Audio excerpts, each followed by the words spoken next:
சரி இது இன்னொரு வாட்டி ஃபோன் பண்ணு.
பாருங்க கேமரா பாருங்க.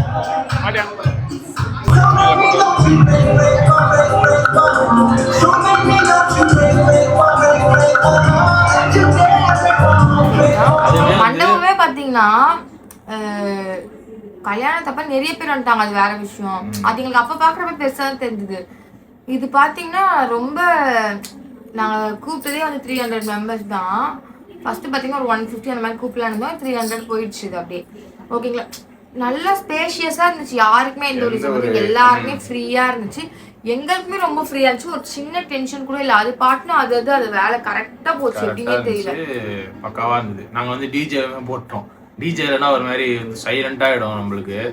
ஏன்னு ஒரு வைப் இருக்கணும் அந்த இடத்துல அப்படின்னு சொல்லிட்டு நாங்கள் டிஜே வந்து லாஸ்ட் டைம்ல தான் நான் இதுவே சொன்னேன். டிஜே இவன் என்ன சொன்னா, ஸ்பீக்கர் வச்சிடலாம், சாங் போட்டு விடலாம்னா அந்த சாங் ஒருத்தர் கையில கொடுத்துட்டு அவங்க ஒரு சாங்கா வச்சுன்னு இருக்கணும். அது வேலைக்கு ஆகாது. யாரை உட்கார வைக்கிறதுன்னு தெரியாது. எல்லாருமே பிஸியில் இருப்பாங்க. ஃபங்க்ஷனில் நம்ம ஒருத்தர் அந்த மாதிரி உட்கார வைக்க முடியாது. அதுக்கு ஆள் வேற போகணும். டீசெண்டாக அது டிஜேவே சொல்லிடலான்னு சொல்லிட்டு ஒரு தெரிஞ்சவர்கிட்ட சொல்லி பேசி நம்ம ஒரு தெரிஞ்ச அண்ணா ஒருத்தர் வந்து டிஜேவுமே போட்டார். சூப்பராக போட்டார். அவருமே எல்லாருமே வைப் பண்ணிட்டு டான்ஸ்ல ஆடி இருந்தோம்.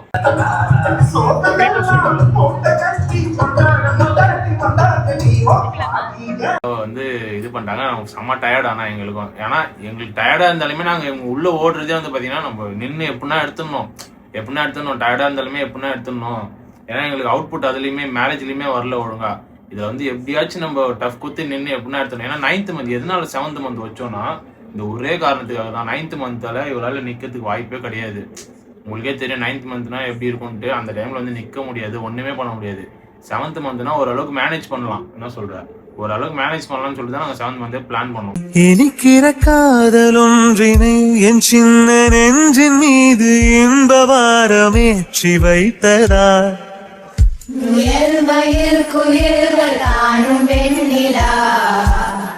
வானோடு தீட்டி வைத்ததா,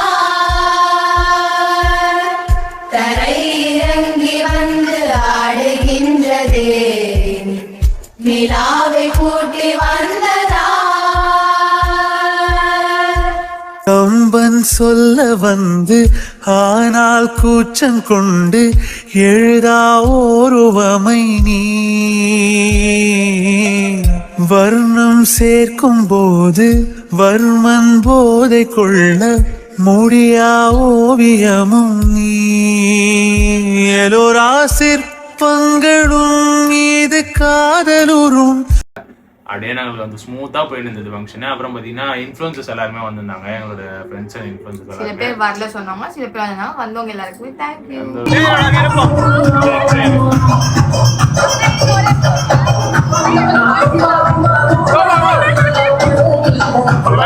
தெரியுமா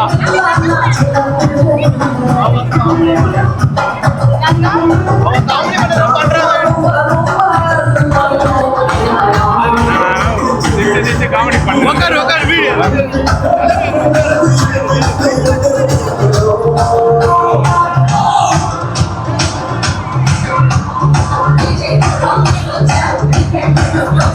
என்னெல்லாம் பண்ண போறானோ அவ்வளவுதான் இது. காலெல்லாம் போடாதோ. என்ன பண்ற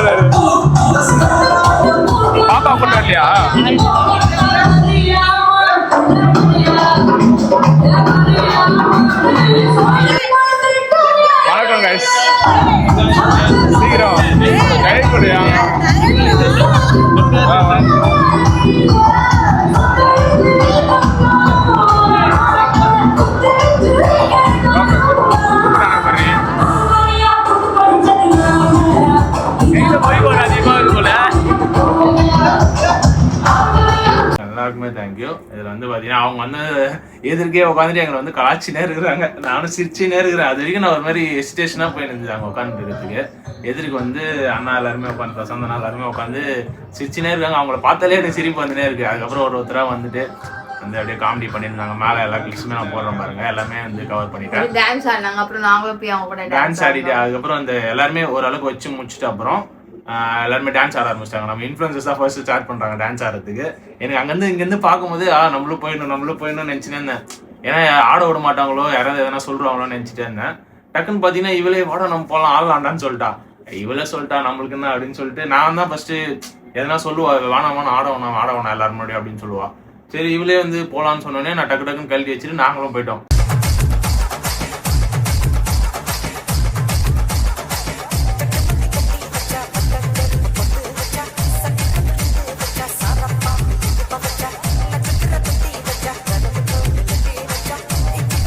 பார்த்தாக்கா அங்கே கொஞ்சம் பேர் வந்துட்டாங்க. மறுபடியும் லைன்ல நீங்க மறுபடியும் போட்டோஸ் எடுத்துக்கு இன்னும் கொஞ்சம் பேர் லேட்டா வருவாங்களா, அந்த மாதிரி வந்துட்டாங்க.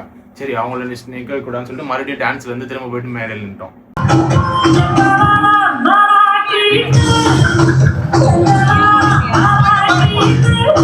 அங்க பாத்தீங்கன்னா திரும்ப போட்டோ எடுத்துட்டே இருந்தாங்க. ஒரு ரொம்ப நேரம் ஆயிடுச்சு. நாங்க 11 மணிக்கு ஸ்டார்ட் பண்ணோம் ஃபங்க்ஷன். மொத்தமா சொல்ல போனோம்னா ஃபங்க்ஷன் வந்து சூப்பரா, எந்த ஒரு குறையுமே இல்லாம சூப்பரா போச்சு. அதுதான் எல்லாரோட பிளெஸிங்ஸ். சீரியஸா சொல்றேன், இப்படி ஸ்மூத்தா போன்னு நினைக்கல. இவன் என்ன சொல்ல முன்னாடி இவனுக்கு ஒரே டென்ஷனாவே இருக்கு. இவனுக்கு ஃபங்க்ஷன் அப்ப எதனா பிரச்சனை எதனா அப்பதானே எதனா பிரச்சனை வரும். எல்லாத்துக்கும் என்ன கூப்பிட்டுருவாங்களோ, இதுவாயிடுச்சு அதுவாயிடுச்சுன்னு சொல்லி என்ன கூப்பிட்டுருவாங்களோ, நம்மளால அங்க நின்று ஒழுங்கா நம்மளோட மூமெண்ட்டை என்ஜாய் பண்ண முடியாதுன்னு ஒரு மைண்ட்ல ஒரு ஓடினே இருந்தது. ஆனா அந்த மாதிரி எதுவுமே நடக்கல. என்னை யாருமே கூப்பிடல. நான் ஒன்று ஃப்ரீயா விட்டாங்க. எல்லாருமே அது நாங்க நினைச்ச மாதிரி அது ஒரு மூலையில் நடந்துனே இருந்தது. எதுக்குமே வந்து என்னை கூப்பிடவே இல்லை. ஏன்னா அதுக்கேற்ற மாதிரி நாங்கள் ஒரு சாப்பாடு கேட்டரிங்கும் இருக்கட்டும், அதுக்கேற்ற மாதிரி ஒரு ஹையா இதுவாக கொடுத்துட்டோம். கரெக்டா இது பாத்தீங்கன்னா சாப்பாடு பாத்தீங்கன்னா நாங்க பாபு கேட்டரிங் தான், கொளத்தூர் பாபு கேட்டரிங்ல தான் கொடுத்துருந்தோம். அது மோஸ்டா எல்லாருக்குமே தெரிஞ்சிருக்கும். அவங்க வந்து பெரிய கேட்டரிங். அவங்க எங்களுக்கு வந்து ஒருத்தவங்க ரெஃபர் பண்ணாங்க. சூப்பரா இருந்தது சாப்பாடு. நான் வந்து ப்ரொமோஷனுக்காகவோ அவங்களுக்கு இதுக்காகவோ சொல்லவே கிடையாது. ஒருத்தருமே சாப்பிட்டு வந்துட்டு எங்க கிட்ட சொல்லிட்டு போறாங்க. நாங்க மேடையில இருக்கும் போதே சொல்லிட்டு போறாங்க, சாப்பாடு அருமையா இருக்கு, சூப்பரா இருக்குன்னு சொல்லிட்டு. எனக்கு அங்க இருக்கும்போது ஐயோ சொல்றாங்களே, நம்ம போய் என்னன்னு பாக்கணும். மேல இருக்கோம் நாங்க, என்னன்னு தெரியாது எங்களுக்கு. நான் கொடுத்த மெனு வேற, அவங்க வந்து அதுல நிறைய ஆட் வேற பண்ணிட்டாங்க. மெனுல பரோட்டாலாம் நான் சொல்லவே இல்லை, அவங்களே ஆட் பண்ணிட்டாங்க. குலோப் ஜாமுன்ல ஆட் பண்ணிட்டாங்க. அதெல்லாம் எனக்கு சர்ப்ரைஸா இருந்தது. கீழே போய் நாங்க பாக்கும்போது ஓரளவுக்கு எல்லாருமே முடிச்சுட்டு எங்களுக்கு செம்ம பசி. பெர்ஃபெக்ட்டா எப்படி சொல்றது, எங்களுக்கு அந்த சாப்பிடுற இடத்துல வந்து டெக்கரேட்லாம் பண்ணி சூப்பரா வச்சிருந்தாங்க. ஹை கிளாஸா இருந்தது. எங்களுக்கு டேபிள் பாத்தீங்கன்னா டேபிள் மேல ஒரு கோல்டு ஷீட் போட்டு, அது மேல ஃபுல்லா ஃப்ளவர்ஸ் போட்டு, அதுக்கு மேல ஒரு டிரான்ஸ்பரண்ட் ஷீட் போட்டு ஒரு மாதிரி ஹை கிளாஸா இருந்தது. பார்க்கவே அந்த அளவுக்கு குவாலிட்டியா இருந்தது. கீழே போயிட்டு நாங்க சாப்பாடை சாப்பிடலாம்னு சொல்லிட்டு எங்களுக்குன்னு பாத்தீங்கன்னா 2 இடம் ஒதுக்கிட்டாங்க. அதுல பாத்தீங்கன்னா ஒரு ஹார்ட் மாதிரி ஃப்ளவர்ஸ் வச்சு செம்மையா இருந்துச்சு. நான் உங்களுக்கு கிளிப்பு போறேன் பாருங்க. நாங்க போய் சாப்பிட்டு உட்காடுறோம். எல்லாமே எடுத்து வந்து வைக்கிறாங்க. எங்களுக்கு ஒன்னு சாப்பிட்டு போகும்போது பாத்தீங்கன்னா வந்து அப்பதான் எனக்கு தெரியுது எதுக்கு வந்து நம்ம கிட்டே வந்து எல்லாரும் சொல்லிட்டு போனாங்க சாப்பாடு நல்லா இருக்குன்ட்டு. ஒண்ணுமே டேஸ்ட் பண்ணும்போது பாத்தீங்கன்னா அந்த மாதிரி இருந்தது சாப்பாடு எல்லாமே. ரொம்ப ரொம்ப தேங்க்யூ அவங்களுக்குமே. முக்கியமா ஒண்ணு சொல்ல மறந்துட்டேன். ஸ்டார்டிங்ல நாங்க போய் நின்ட்டோம். நாங்க வந்து வெளியே இருந்து இவங்க சீர்வரிசை தட்டு இருக்கு பாத்தீங்களா, சீர்வரிசை தட்டை வந்து இவங்க அம்மா வந்து கீழே இருந்து எடுத்துட்டு இவங்க வீட்டுல இருந்து வருவாங்க. அவங்க தான் வந்து 21 பிளேட்ஸ் வந்து இவங்க வந்து எடுத்துட்டு வர மாதிரி நாங்க வீடியோ கவர் பண்ணோம்னு சொல்லி பேசிட்டு இருக்கோம். நாங்க வந்து இப்படி எட்டி பாக்குறோம், வெளியே எல்லாத்தையும் எடுத்து வந்து வச்சுட்டு இருக்காங்க. அதுக்குள்ள ஐயோ அக்ஷயா இங்க வா, ஐயோ அக்ஷயா இங்க வாடி, எல்லாத்தையும் எடுத்து வந்து வச்சிட்டாங்க அப்படின்ற நானு. ஆகணும் அப்படின்ட்டு இல்லடி அது கவர் பண்ணியே ஆகணும். அது எவ்வளவு நேரம் ஆக போகுது. சரி அவங்க பெரியவங்க தான், என்ன பண்றது, எனக்கு எப்படி கேட்கறதுன்னு தெரியல. நம்மளே கூட பசங்களை எல்லாரையும் சொல்லி தூக்கின்னு போயிட்டு கீழே இருந்து வீடியோ எடுத்து வந்துடலாண்டி அப்படின்ட்டேன். இவளும் போயிட்டு அவங்க அம்மாட்ட சண்டை போடுறான், அம்மா எதுக்குமா நீ எடுத்துட்டு வந்த, நான் கேட்டப்ப நான் சொன்னப்ப தானே எடுத்து வந்துடணும் அப்படின்னு சொல்லிட்டு. கேமராமேனுமே சொல்றாரு, இல்ல நீங்க கீழே இருந்து வாங்க, அந்த வெல்கம் இதுல இருந்து வந்தாதான் நல்லா இருக்கும், அதை நான் கவர் பண்ணணுன்றாரு. அதுக்கப்புறம் அவங்க அம்மாவை நாங்க கொஞ்சம் சொல்லி ப்ரெஷர் பண்ணி அவங்களும் கொஞ்சம் பேர் அப்படியே கூட்டுன்னு கீழே போயிட்டாங்க.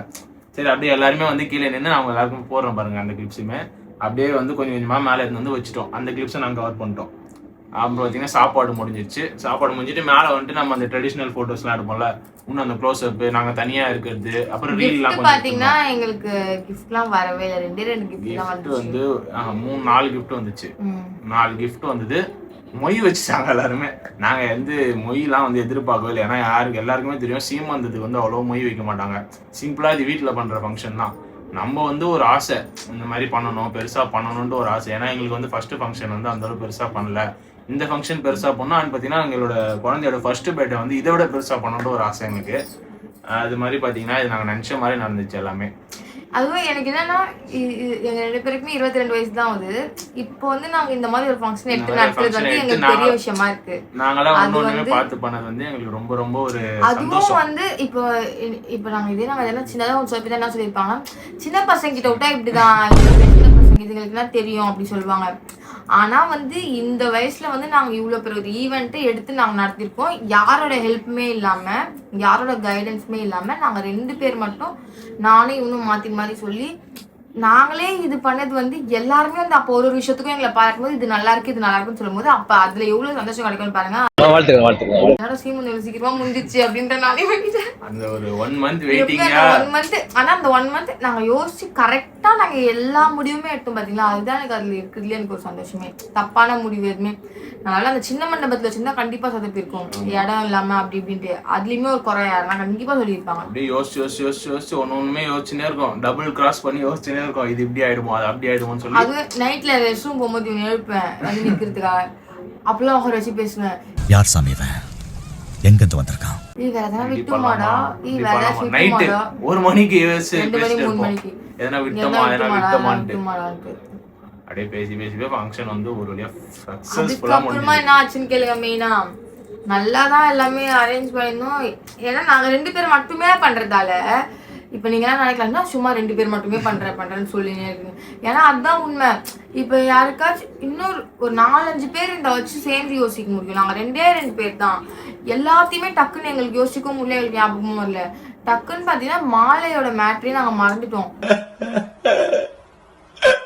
மாலை ஆக்சுவலா நாங்க பேசிருந்தோம், ஆல்ரெடி நாங்க பேசி வச்சிட்டோம். 2 செட் ஆஃப் மாலை வந்து நாங்க கொலாபுக்கு தான் ஆக்சுவலா பேசி வச்சிருந்தோம். நாங்க ஏன்னா 5th month நல்லா அனுப்பியிருந்தாங்கன்னு சொல்லிட்டு ஓகேங்களா. அப்ப என்ன ஆச்சுன்னா நாங்க இதுக்கும் நாங்க முன்னாடியே சொல்லிட்டோம். அந்த அண்ணா கிட்ட வந்து நான் இன்னைக்கும் ஒரு 5 நாள் 6 நாளுக்கு முன்னாடி தான் மெசேஜ் பண்ணேன். இன்னொரு மாலை வேணும்ன்றது. ஆனா 2 காஸ்டியூம் போறோம்னா அதனால இன்னொரு மாலை எங்களுக்கு வேணும் அப்படின்னு சொன்னா அந்த அண்ணா ஓகே அப்படின்னு அனுப்பிட்டாரு. அப்புறம் தான் எனக்கு தெரிஞ்சதுங்க அவங்க என்ன ஏமாத்தி இருக்காங்க. ஓகேங்களா. அது பாத்தீங்கன்னா அவரும் மறந்துட்டு இருக்காரு தான். ஓகேங்களா. அவர் நான் சொல்லல, அவர் மறந்துட்டாரு. ஆனாலுமே நான் என்ன சொல்றேன்னா, நம்ம ஒருத்தர்கிட்ட போறோம், நம்ம ஒரு பிசினஸ் பண்றீங்கன்னும் போது நாங்க வந்து உங்கள்கிட்ட குடுத்துறோம், உங்கள்கிட்ட ஒரு ஆர்டர் கொடுக்குறோம்னா நீங்க அதை வந்து ஞாபகம் வச்சிருந்துருக்கணும். அது வந்து சரி விட அவர் மறந்துட்டாருன்னே வச்சுக்கூட, அதெல்லாம் நான் எதுவுமே சொல்ல. ஓகே அவங்க மறந்துட்டாங்களே வச்சுக்கோங்க. நாங்களும் மறந்துட்டோம். முன்னாடி நான் நைட்டு இந்த மாதிரி டைம் தான் கால் பண்றேன். கால் பண்ணி இந்த மாதிரி சொல்றேன். ஐயோ காலையிலேயே சொல்லக்கூடாதாப்பா, அவரும் மறந்துட்டு இருக்காரு, அவரும் வெளியே எங்கேயோ போயிட்டு இருக்காரு. அவரு அப்ப என்ன சொல்லிருக்கோம், ஓகே மறந்துட்டேன் சாரி அப்படின்னு சொல்லிட்டு விட்டுட்டு இருக்கலாம். அப்ப நாங்க எதுவுமே இதை பத்தி நான் இப்ப நான் இதை பேசியிருக்க மாட்டேன். அவர் என்ன பண்ணா, சரிப்பா நைட்டுக்குள்ள எப்படின்னா பண்ணிடலாம்ப்பா அப்படின்னு சொன்னாரு. அப்ப நாங்க என்ன பண்ணுவோம், சரி எங்களுக்கும் கொஞ்சம் நம்பிக்கையா இருந்துச்சு. ஓகே அனுப்பி வேற பண்ணுறோம். அதுக்கப்புறம் ஒரு 2 hours 3 hours கழிச்சு நான் ஃபோன் பண்றேன், எடுக்கல. அட்லீஸ்ட் அப்பயாச்சும் ஒரு கால் அட்டன் பண்ணி இல்ல முடியாதுமா இப்போ அப்படி சொல்லிக்கலாம். 20-25 கால் கிட்ட பண்ணிட்டு எடுக்கல. இதுதான் எனக்குமே கால் எடுத்து ஒரு ரெஸ்பான்ஸ் பண்ணியிருந்தா எந்த பிரச்சனையுமே இல்லை. நான் அடுத்தவங்கள்ட்டே நான் டக்குன்னு நான் கேட்டிருப்பேன். இவருக்கே வெயிட் பண்ணிதான் அப்ப என்ன இருக்கும். இதுதான் எனக்கு ஒரு பெரிய டென்ஷன் ஆச்சு. வெயிட்டிங் பண்ணி 10 ஆயிடுச்சு. 10:30க்கு எனக்கு வந்து மண்டை சூடாயிடுச்சு, என்ன பண்றதுன்னே தெரியல. அந்த டைம்ல போயிட்டு இப்போ ஒரு நார்மல் மாலை தான் நம்மளால வாங்க முடியும். வீட்டாண்ட இருக்க டைம்ல வந்து இப்போ மார்னிங் நம்மளுக்கு ஃபங்க்ஷனு, ஈவினிங் அட்லீஸ்ட் எங்ககிட்ட கேஷ் கேட்டாலும் நாங்க கொடுத்துருப்போம். அது கொடுக்கறது ஒரு மேட்டரே கிடையாது. சரி நம்மளுக்கு வந்து நல்லா பண்ணி கொடுத்தாங்க, இவங்கள்ட்டே திரும்ப பண்ணலான்ற ஒரு இதுல தான் நாங்க கொடுத்தோம். இவங்க பார்த்துப்பாங்கன்ற ஒரு நம்பிக்கை இல்லை. ஏன்னா அதனாலதான் எனக்கு ஞாபகம் வரல. ஏன்னா இவங்க வந்து புதுசா பண்றோன்னும் போது நான் கேட்டுனே இருந்திருப்பேன், ஓகேவா வந்துருமா என்னன்ட்டு. சரி நம்ம ஆல்ரெடி பண்ணியிருக்கோம் ட்ரஸ்டபிள் அப்படின்றதுனால தான் நாங்கள் வந்து ஃப்ரீயாக விட்டோம். அதை கடைசி நேரத்தில் எப்படியாவே வந்து ரொம்ப இதுவாயிடுச்சு. அதுக்கப்புறம் தெரிஞ்சவங்கள்ட்ட கேட்டு சாரி சொல்லிட்டாரு. மெயினா என்னன்னா ஒரு மறந்துட்டாரு, அதுதான் மேட்டரு. நாங்களுமே மறந்துட்டோம் மாலே, அவருமே ஒரு ஞாபகப்படுத்தி இருந்திருக்கணும் தான். அவருமே மறந்துட்டாரு. அவர் மேலே தப்பு இருக்கு, எங்க மேலேயும் தப்பு இருக்குன்னு வச்சுக்கோங்க. பாத்தீங்கன்னா நைட்டு கால் எடுத்திருக்கலாம், அவ்வளவுதான் என்னோட சின்ன மனசு கஷ்டம். எடுத்து சொல்லிருக்கலாம். அதுக்கப்புறமா நான் வாய்ஸ் மெயில் பண்ணி கால் எடுத்து சொல்லியிருந்தாருன்னா நாங்க ஒரு 8-9 மணிக்குள்ள சொல்லிட்டு இருப்போம். 10 போயிடுச்சு டைம். 10 ஆனோடனே என்ன பண்றதுன்னே தெரியல. சில பேர் கால் பண்றேன், ஒருத்தருக்கு கால் பண்றேன், இந்த ஈவென்ட் பண்றவங்க, டெக்கரேஷன் பண்றவங்க, தெரிஞ்சவங்க வீட்டாண்ட இருக்கவங்க கால் பண்ணி எப்படி என்ன பண்ணலாம், மாலைக்கு என்ன பண்ணலாம், எனக்கு காலையில வேணும், அர்ஜென்ட்டா வேணும், எப்படின்னா ரெடி பண்ணி கொடுங்கன்னு எல்லாத்தையும் கால் பண்ணி கேட்கறேன். அப்புறம் ஒரு கான்டாக்ட் கொடுத்தாங்க, கோயம்பேட்டில் ஒருத்தரோட கான்டாக்ட் அது. அவருக்கு கால் பண்ணி பேசுகிறேன், இந்த மாதிரி கம்மியாக தான் சொன்னார். நான் அவர்கிட்ட கொடுத்த அதே மாலையை வந்து இவருக்கு ஃபோட்டோ அனுப்புனேன். இந்த மாலை எனக்கு வேணும்னா ஒரு செட் தான், 2 செட்டு வேணாம், ஒரு செட்டே போட்டுக்கலாம் அப்படின்னு சொல்லிட்டு, இந்த மாலை எனக்கு வேணும்னா காலைல கண்டிப்பாக வேணும், டைமுக்குள்ளே வருமானா அப்படின்னு கேட்குறேன். தம்பி கண்டிப்பாக நான் உனக்கு பண்ணி கொடுத்துறேன்ப்பான்னு சொல்லிட்டு எனக்கு மார்னிங் வந்து ஒரு 8 o'clock அனுப்பி விட்டார் மாலையை. சூப்பரா இருந்துச்சு, அழகா. இந்த ட்ரெஸ்ஸுக்கு 2 ட்ரெஸ்ஸுக்குமே இத்தனைக்கும் நான் வந்து அப்போ எனக்கு லிமிட் ரீச் ஆயிடுச்சு, அவர் காசு அனுப்ப முடியல என்னால். நான் ஒரு மாதிரி இது ஆயிடுச்சுன்னா நான் காசு போட்டு அனுப்பிடுறேன், ஃபங்க்ஷன் நான் இப்போ ஸ்டார்ட் பண்ண போகிறாங்கன்னா அப்படின்றேன். தம்பி காசு போனாலும் ஒரு மேட்டரே கிடையாது, ஃபங்க்ஷனை ஃபஸ்ட்டு நல்லபடியாக நடத்து, நீ நாளைக்கு கூட எனக்கு வந்து நீ கால் பண்ணி காசு அனுப்பிக்கோ, காசு போனால் மேட்டரே கிடையாதுன்றாரு. அவ்வளோ ஒரு நல்ல மனுஷன். கடைசி நேரத்தில் வந்து எங்களுக்கு உதவி பண்ணார், அவருக்கு ரொம்ப ரொம்ப தேங்க்யூ. அவர் யார் என்னன்னு கூட எனக்கு பேர் கூட தெரியாது. ஷார்ட்டு முடிச்சுட்டு நாங்களுமே வந்து அம்மா வீட்டுக்கு கிளம்பியாச்சு, எல்லாருமே கிளம்பிட்டாங்க. அப்புறம் வெளியே வந்து பார்த்தீங்கன்னா கேப் போட்டாச்சு. கடைசி ஒரு 3 மணி ஆயிடுச்சு. 11 மணிக்கு ஸ்டார்ட் பண்ண ஃபங்க்ஷன் 3 மணிக்கு தான் முடிக்கிறோமே. எல்லாம் முடிஞ்சிச்சு. சாங்கியதுக்காக இப்போ நாங்கள் எங்கள் வீட்டுக்கு போயிட்டு இங்கே வரப்போகிறோம்.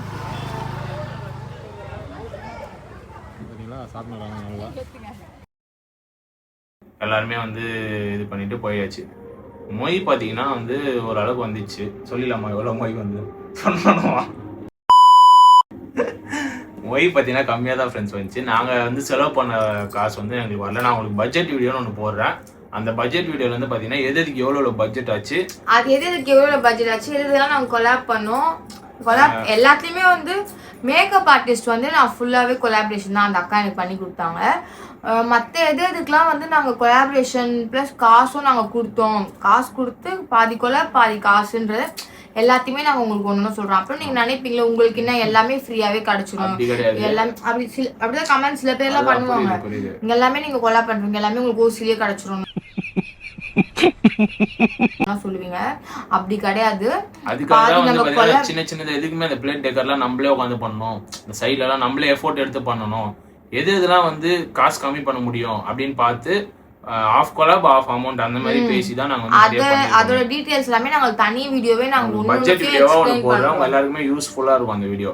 சாப்பாட்டுக்கு எப்படி பண்ணலாம், இந்த டெக்கரேஷன்ல இருந்து எல்லாமே, பேபி ஷவருக்கு வந்து நீங்க ஒரு பேபி ஷவர் நடத்துறீங்கன்னா அதுக்கு எவ்வளவு பட்ஜெட் ஆகும், எப்படி நீங்க கம்மி பண்ணலாம் பட்ஜெட் அப்படின்னு சொல்லிட்டு நாங்க ஒரு வீடியோ போடுறோம். அதுலயுமே நான் அதுல வந்து பாத்தீங்கன்னா மொய் எவ்வளவு வந்துச்சுன்னு உங்களுக்கு சொல்றேன். அப்புறம் லாஸ்டா ஃபைனலா பாத்தீங்கன்னா அக்ஷயா வந்து கேப் ஏற்றி அனுப்பி விட்டாச்சு வீட்டுக்கு. வீட்டுக்கு போயிட்டு பாத்தீங்கன்னா இப்ப எங்க இருக்கோம் பாத்தீங்கன்னா எங்க வீட்டுல தான் இருக்கோம். அட வெக்கம் கட்டுவீங்களா, இதுக்கு எதுக்குடா வெள்ளையங்கிலிய மாறேன்னு போயிட்டு பாத்தீங்கன்னா சம்பிரதாயப்படி அக்ஷயா வந்து அவங்க வீட்டுல இருக்கணும்னு சொன்னாங்க சீமந்தம் முடிச்சுட்டு. ஆனா வந்து எங்களுக்கு அந்த அதுல வந்து சுத்தமா ஈடுபாடு கிடையாது. நாங்க வந்து யாருமே அப்படி இருக்கிறது எல்லாருக்குமே தெரியும், எல்லா இன்ஃப்ளூயன்சர்ஸ்மே எல்லாருக்குமே தெரியும். போயிட்டு வந்துட்டு இருக்க முடியாது. வீடு பக்கம் தான், இங்க இருந்து இப்படி எடுத்து வச்சா இவங்க வீடு வந்துடும். ஆனாலுமே வந்து அப்படி இருக்க முடியாது எங்களால தனித்தனியெல்லாம். அதனால வந்து பாத்தீங்கன்னா போயிட்டு காலை வச்சுட்டு அப்படியே திரும்ப வந்துட்டோங்க. நெக்ஸ்ட் வந்து எங்களோட இது வந்து பாத்தீங்கன்னா டெலிவரி தான். எங்களோட பாப்பா வந்து நல்லபடியா பிறக்கணும்னு சொல்லிட்டு எல்லாருமே வந்து இதே மாதிரி பிளஸ் பண்ணுவீங்கன்ட்டு நம்பிக்கை இருக்கு. எனக்கு பாத்தீங்கன்னா எனக்கு 7 months முடிய போகுது. இந்த 6 வந்தா எனக்கு வர 6ஆம் தேதி வந்து எனக்கு 8 மாதம் தொடங்குது. கம்ப்ளீட்டா இன்னும் 2 months 2 months தான் இருக்கு. எவ்வளவுதான் ஃப்ரெண்ட்ஸ், இப்படிதான் ஹாப்பியா எங்களோட பேபி ஷவர் போச்சு. எல்லாருக்குமே ரொம்ப தேங்க்ஸ். எங்களுக்கு விஷ் பண்ணவங்களுக்கு, பிளஸ் பண்ணவங்களுக்கு, எல்லாருக்குமே ஓகேங்களா. வீடியோ பாருங்க, எல்லாருக்குமே ஷேர் பண்ணுங்க, லைக் பண்ணுங்க, கமெண்ட் பண்ணுங்க, மறக்காம சப்ஸ்கிரைப் பண்ணுங்க. சப்ஸ்கிரைப் பண்ணாம பாக்குறீங்க நிறைய பேர், பக்கத்துல இருக்க பெல் ஐகானை கிளிக் பண்ணுங்க. அப்பதான் நாங்க இதுக்கப்புறம் போடுற ஒவ்வொரு வீடியோஸும் உங்களுக்கு நோட்டிபிகேஷனா வரும். இதுக்கப்புறம் நல்ல நல்ல vlogsலாம் வரும். யாரும் மிஸ் பண்ணாம பாருங்க. பாய்.